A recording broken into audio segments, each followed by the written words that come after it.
first man, Adam, right? He didn't know what he was dealing with. And God made two people that really didn't know what they're dealing with. And the thing in the garden of paradise lost. See, that's it. See, those two didn't have a chance, did they? And so he gives into that. And he gives into that. And God, says to him, did you eat of the fruit as if you didn't know?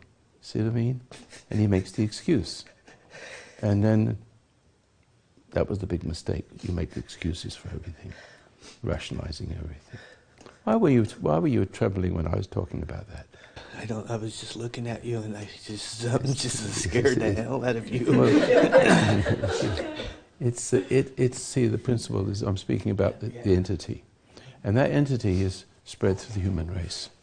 And the big problem is that as it goes from one person to other, from generation to generation, to your father, he could no more help himself to be a kind of father, a kind of man, and then you could help yourself reacting to your father. So it goes from one generation to another. So, but you can't save you. You're not guilty of it. You're not guilty of anything. You're only guilty of making excuses. But then, even then, it made the excuse for you. Do you see that? And it even tells you to struggle with it.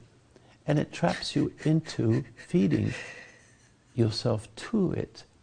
It's almost like the original experience, like you have someone smashes into your car, a brand new car, and you've got a dent in your fender, and you get upset, and all night you keep thinking about it, so you've had 100 crashes instead of one. It goes round and round in a circle, struggling with it. So you see, you get better by just realizing not to struggle.